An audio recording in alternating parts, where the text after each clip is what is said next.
Shri Ram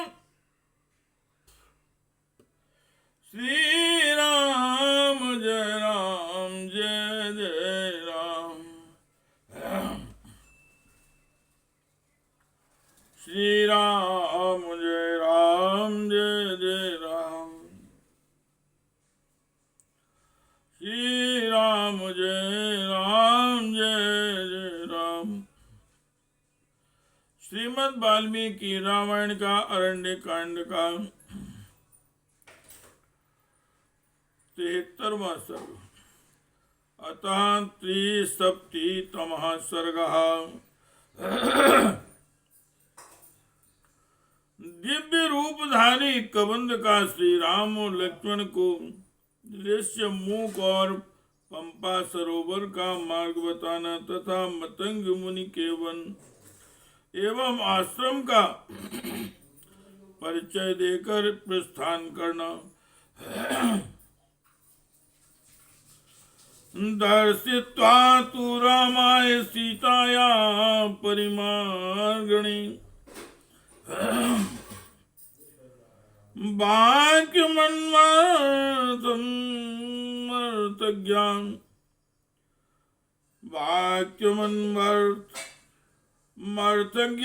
कबंधा पुनर्ब्रवीन्।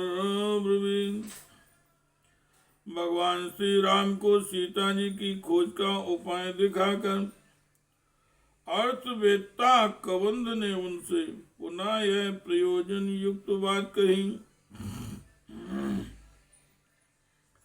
S Ram Shiva पंथा ये त्रेते पुष्पिता द्रुमा प्रतीचिं दशमाश्रित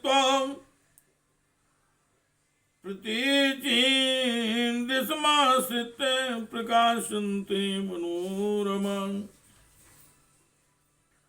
भगवान श्री राम यहाँ से पश्चिम दिशा का आश्रय लेकर यहाँ से फूलों से भरे हुए मनोरम वृक्ष शोभा पा रहे हैं।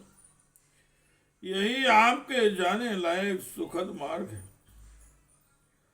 जम्बू प्रियाल पनसा न्याय क्रोध प्लक्षित दुकान अस्तत्था कर्णिकारश्च चूताश्चान्ये चापादुपां धन्वनानां वृक्षाश्च तिलका नक्तुमालिका नीलाशोकां कदम्बाश्च करवीराश्च पुष्पितां अग्निमुख्या अशोकाश्च सुरक्तां पारिभद्रकां तानारूयात् वा भूमौ पातित्वा च तं बलां फलान्यमितकल्पानि भक्षित्वा गमिष्यतां। जामुन पिलाई चिरौंजी कटहल बड़ पाकड़ तेंदु पीकर कनेर आम तथा अन्य वृक्ष धौरनांग केसर तिलक नक्तमाल नील अशोक कदम खिले हुए करवीर भिलावा अशोक लाल चंदन तथा मंदार ये वृक्ष मार्ग में पड़ेंगे। आप दोनों भाई उनकी डालियों को बलपूर्वक भूमि पर झुकाकर अथवा इन वृक्षों पर चढ़कर इनके अमृत तुल्य मधुर फलों का आहार करते हुए यात्रा कीजिएगा।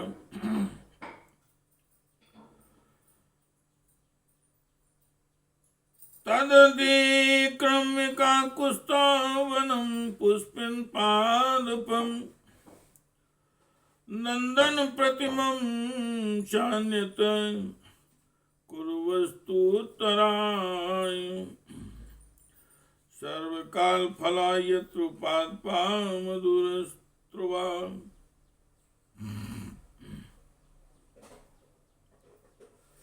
काकुस्थ खिले हुए वृक्षों से सुशोभित उस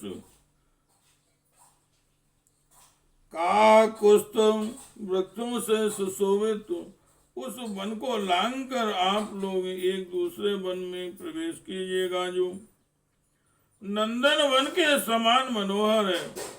उस वन के वृक्ष उत्तर कुरु वर्ष के वृक्षों की भांति मधु की धारा बहाने वाले हैं तथा उनमें सभी ऋतुओं में सदा फल लगे रहते हैं। सर्वे चार ऋतुवस्तत्र वने चैत्र ते यथा फल भार नतास्तत्र महाविष्टपुधारिण। चैत्र वन की भांति उस मनोहर कानन में सभी ऋतु में निवास करते हैं। वहां के वृक्ष बड़ी बड़ी शाखा धारण करने वाले तथा फलों के भार से झुके हुए शोभन्ते सर्वतस्तत्र मेघ पर्वत सन्निभा तानारुह्याथवा भूमौ पात्यत्वाथवा सुखम फलान्यमृत कल्पानि लक्ष्मणस्ते प्रदास्यति। वे वहां सब और मेघों और पर्वतों के समान वे वहां सब और मेघों और पर्वतों के समान शोभा पाते हैं।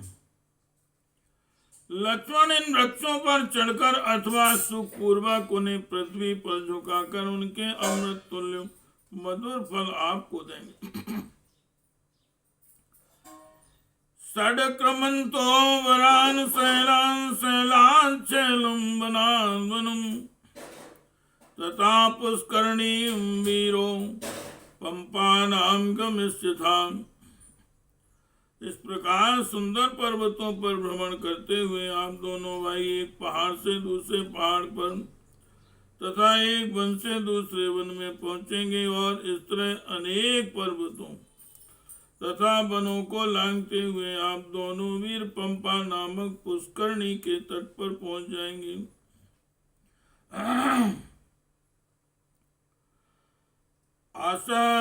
असंकराम बिभ्रंसां संतीतां शैवलां राम संजात वालुकां कमलोत्पन्न शोभिताम्।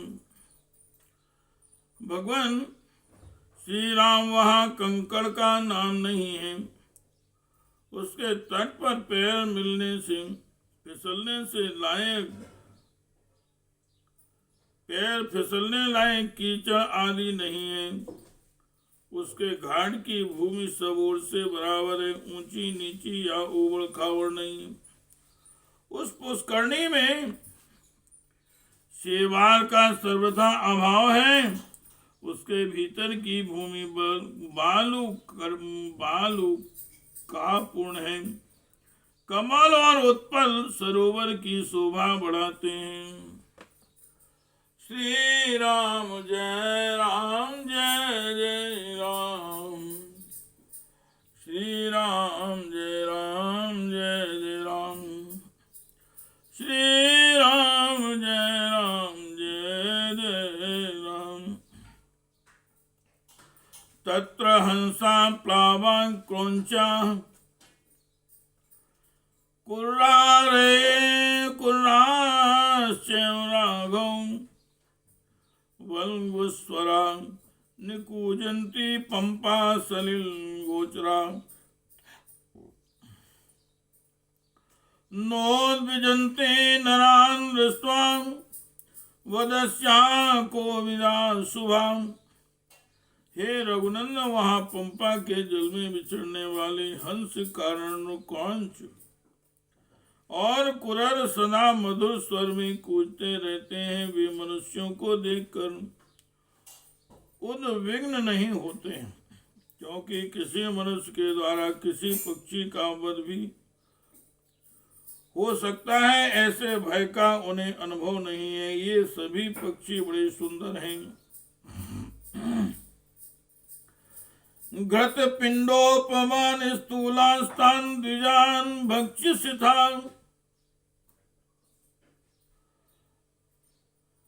गतपिण्डोपमान् स्थूलास्तान् द्विजान् भक्ष्यसि भक्ष्यथा रोहितान् वक्रतुण्डाश्च नलिनीनाश्च राघौ पंपायामि शुभिर्वस्यान् तत्राम्बरान् हतान् निःसत्त्वपक्षान् यस्ताप्तान् निःसत्त्वं पक्षान् यस्तप्तान् कृष्णैककण्टकान् तौ भक्त्या समायुक्तो लक्ष्मणान् संप्रदास्यति। वाणों के अग्रभाग से जिनके छिलके छुड़ा दिए गए हैं, अतएव जिनमें एक भी कांटा नहीं रह गया, जो घी के लौंदे के समान चिकने तथा आधे सूखे नहीं है, जिन्हें लोहमय बाणों के अग्रभाग में गूंथ कर आग में सेका और पकाया गया है, ऐसा फल मूल के ढेर वहां भक्ष्य पदार्थ के रूप में उपलब्ध होंगे। आपके प्रति भक्ति भाव से संपन्न लक्ष्मण आपको वे भक्ष्य पदार्थ अर्पित करेंगे। आप दोनों भाई उन पदार्थों को लेकर उस सरोवर के मोटे मोटे सुप्रसिद्ध जलचर पक्षियों तथा श्रेष्ठ रोहित, रोहू, वक्रतुंड और नलमीन आदि मत्स्यों को थोड़ा थोड़ा करके खिलाइएगा, इससे अच्छा मनोरंजन होगा। वृषंतान खादतो मत्स्यान् पंपायां पुष्प संचय पद्मगंधी शिवं वारी सुखशीतमनामयम् उद्घृत्य सा तवा तदा क्लिष्टम् रूप्या स्फटिक सन्निभम् अत पुष्कर पर्णेन लक्ष्मणान् पायस्यति। जिस समय आप पंपा सरोवर की पुष्प राशि के समीप मछलियों को भोजन कराने की क्रीड़ा में अत्यंत संलग्न होंगे, उस समय लक्ष्मण उस सरोवर का कमल को की गंध से सुवासित कल्याणकारी सुगंध शीतल रोग नाशक क्लेशहारी तथा चांदी और स्फटिक मणि के समान स्वच्छ जल कमल के पत्ते में निकाल कर लाएंगे और आपको पिलाएंगे। स्थूलान गिरि गुहाशयान वानरान वनचारिणां शायान हे विचरण राम दर्शयति लक्ष्मणं। श्री राम सायंकाल में आपके साथ विचरते हुए लक्ष्मण आपको उन मोटे मोटे वनचारी वानरों का दर्शन कराएंगे जो पर्वतों की गुफाओं में सोते और रहते हैं। श्री राम जय राम जय जय राम। श्री राम जय राम जय जय राम। श्री राम जय राम जय जय राम। श्री राम जय राम जय जय राम।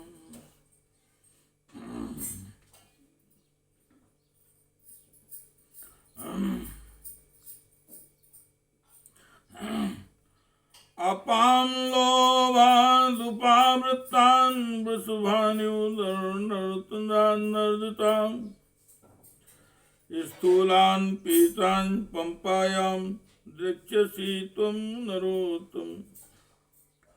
नरश्रेष्ठ, हे नरश्रेष्ठ, वे वानर पानी पीने के लोभ से पंपा के तट पर आकर षाणों के समान करते हैं, उनके शरीर मोटे और रंग पीले होते हैं।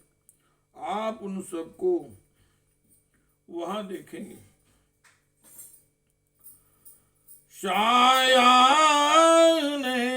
विचरण राम विटपी बाल्यधारिणाम शिवोदकं चापंपायां दृष्ट्वा शोकं विहास्यसि। श्री राम सायंकाल में चलते समय आम बड़ी शाखा वाले पुष्पधारी वृक्षों एवं पंपा के शीतल जल का दर्शन करके अपना शोक त्याग देंगे। सुमनोविश्चिस्ता तत्र तिनका नक्तमालका उत्पलानि च फुल्लानि पंकजानि च राघवा।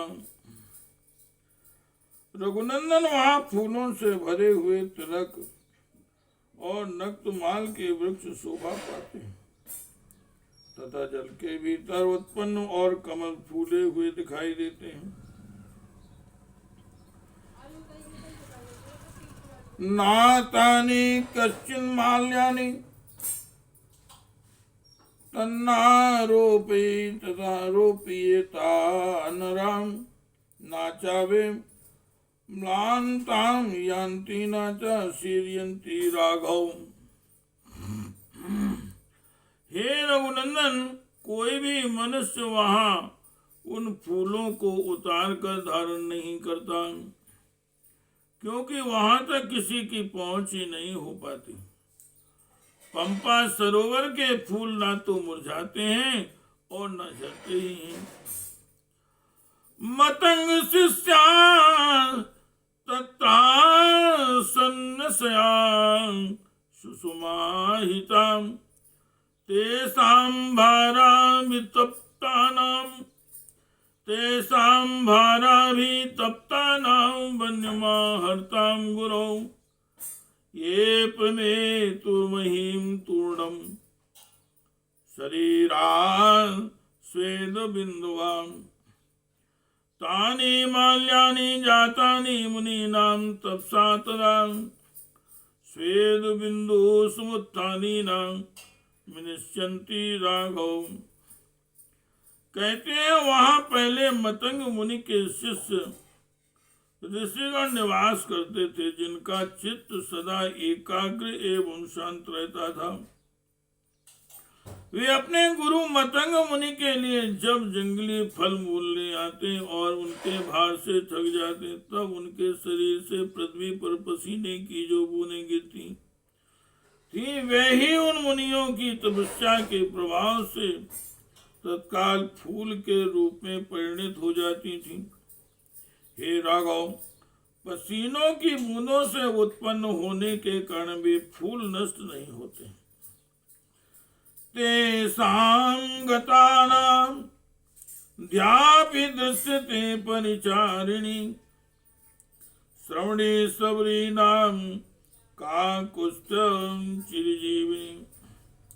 त्वां तु धर्मे स्थिता नित्यं सर्वभूत नमस्कृतं दृष्ट्वा देवोपमं राम स्वर्गलोकं गमिष्यति।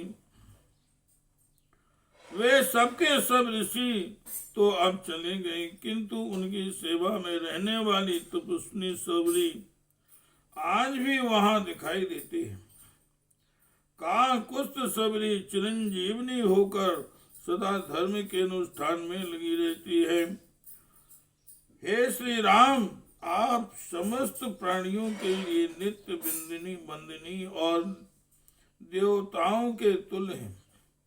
आप दर्शन करके सभी स्वर्ग लोक साकेत धाम को चली जाएगी। ततस्तद्रवाम ततस्तद्राम पंपायास्तीर्माश्रित्य पश्चिमम आश्रमस्थान मातुलम गयम काकुत्स्थ पश्यसि।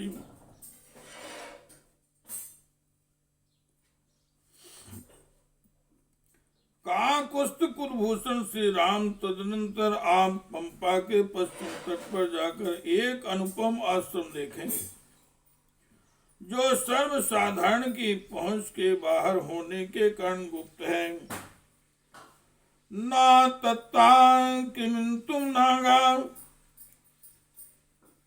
शक्नुवन्ति तदाश्रमे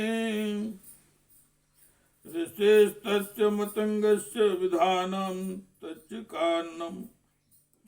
उस आश्रम पर तथा उस वन में मतंग मुनि के प्रभाव से हाथी कभी आक्रमण नहीं कर सकते।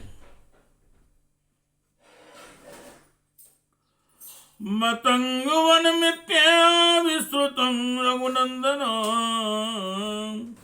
तस्मिन् नंदन संकाशे देवारण्योपमे वने नाना विहगन संकीर्णे रंस्य राम निर्मिता।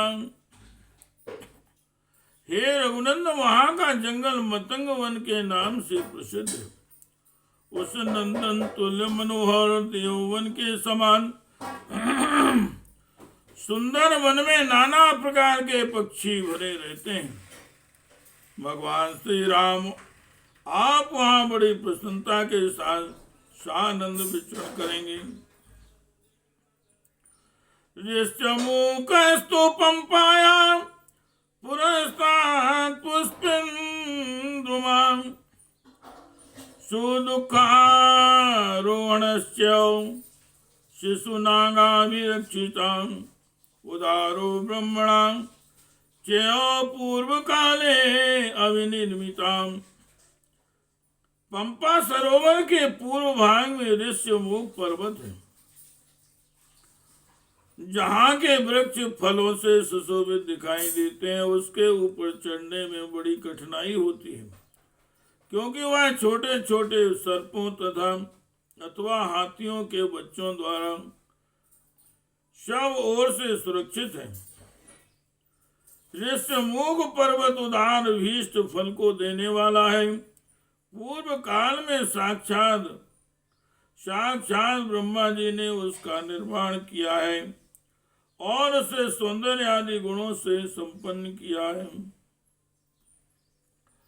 श्री राम जय राम, श्री राम जय राम,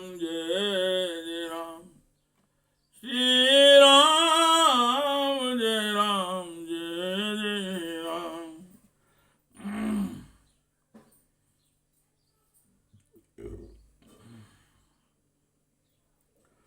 शयाना पुरुषो राम तस्य शैलस्य मूर्धनि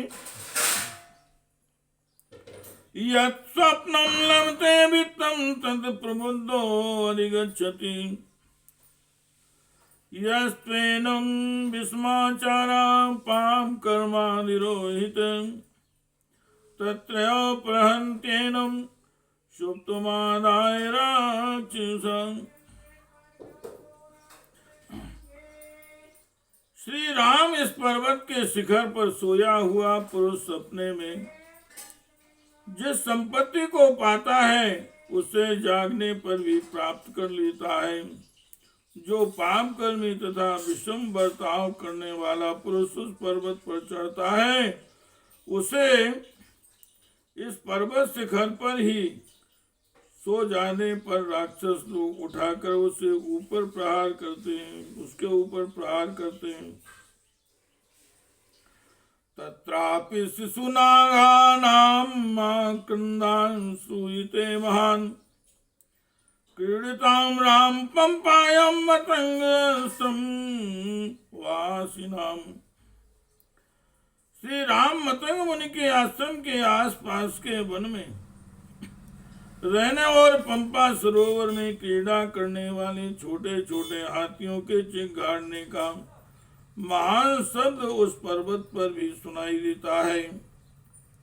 सक्तारुधिर धारावी संहत्य परमं विपां प्रचरन्ति पृथक् किरणां मेघवाणास्तरस्विनां ते तत्र पीत्वा पानीयं विमलं चारुशोभनम् अत्यंत सुख संस्पर्शम सर्वगंध समन्वितम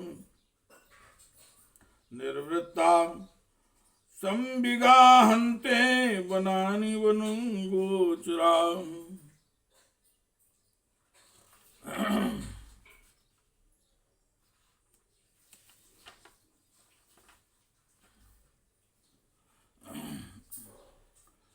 जिनके गंडे स्थलों पर कुछ लाल रंग की मद की धाराएं बहती हैं, वे वेगशाली और मेघ के समान काले बड़े बड़े गजराज झुंड के झुंड एक साथ होकर दूसरी जाति वाले हाथियों से पृथक हो वहां विचरते रहते हैं। वन में विचरने वाले वे हाथी जब परम पंपा सरोवर का निर्मल मनोहर सुंदर छूने में अत्यंत सुखद तथा सब प्रकार की सुगंध से सुवासित जल पीकर लौटते हैं, तब उन वनों में प्रवेश करते हैं।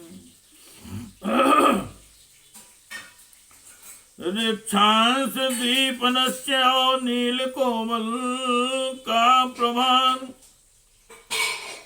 रूरून पेतांजयान दृष्ट्वा शोकम प्रहास्यसि।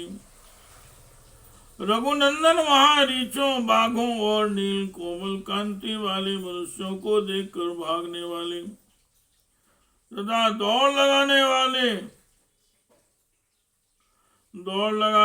में किसी से पराजित न होने वाले मृगों को देखकर आप अपना सारा शोक भूल जाएंगे।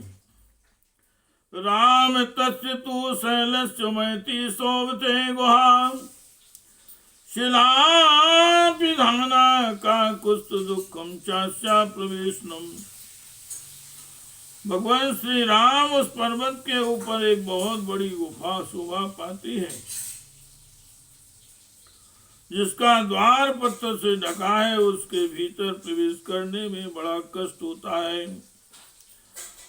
तस्या गुहायां प्रांगद्वारे महान शीतोदको हृदय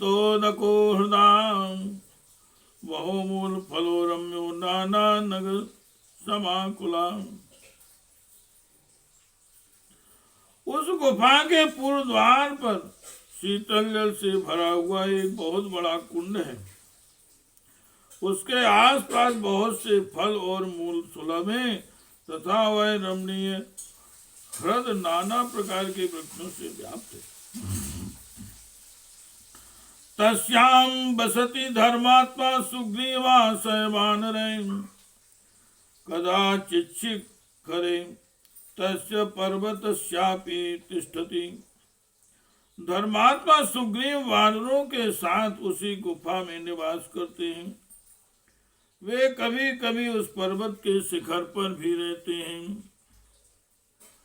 कमंदस्त्वानुसासेवं तावुवौरां लक्ष्मणं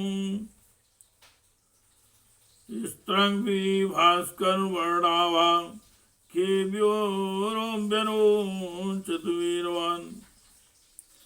इस प्रकार से राम और लक्ष्मण दोनों भाइयों की बातें बताकर सूर्य के समान तेजस्वी और पराक्रमी कवन दिव्य पुष्पों की माला धारण की आकाश में प्रकाशित होने लगा। तम तो कस्तम महाभागम तावुमो राम लक्ष्मणो प्रस्थितौ त्वं व्रजस्वेति वाक्यमून् चतुरंतिके। उस समय में दोनों भाई श्री राम और लक्ष्मण वहां से प्रस्थान करने के लिए उद्यत हुए आकाश में खड़े हुए। महाभाग कबंध से उसके निकट खड़े होकर बोले, अब तुम परम धाम को जाओ। गम्यतां कार्य सिद्ध्यर्थमिति ताव्रवीत साचां सुप्रीतो तावनुज्ञाप्य कबंध प्रस्थितस्तदा। कबंध ने भी उन दोनों भाइयों से कहा, आप लोग भी अपने कार्य की सिद्धि के लिए यात्रा करें। ऐसा कहकर परम प्रसन्न हुए उन दोनों बंधुओं से आज्ञा ले कबंध ने तत्काल प्रस्थान किया। सातत कबंध प्रतिपद्य रूपम व्रतासया भास्वर सर्वदेहा निदास्य रामं वेक्ष खस्ता सख्यम कुरुस्वेति तदाभ्युवाच। कबंध अपने पहले रूप को पाकर अद्भुत शोभा में संपन्न हो गया। उसका सारा शरीर सूर्य तुल्य प्रभा से प्रकाशित हो उठा। वह राम जी की ओर देखकर उन्हें पंपा सरोवर का मार्ग दिखाता हुआ आकाश में स्थित होकर बोला, आप सुग्रीव के साथ मित्रता अवश्य करेंगे। इत्यार्थे श्रीमद् रामायणे वाल्मीकि आदि काव्य अरण्य कांडे 73वां सर्गा। इस प्रकार से वाल्मीकि निर्मित आर्ष रामायण आदि काव्य के अरण्य कांड में 73वां सर्ग पूरा हुआ। श्री राम जय राम, श्री राम जय राम, जय जय राम, श्री राम जय राम, जय जय राम, श्री राम जय राम, जय जय राम, श्री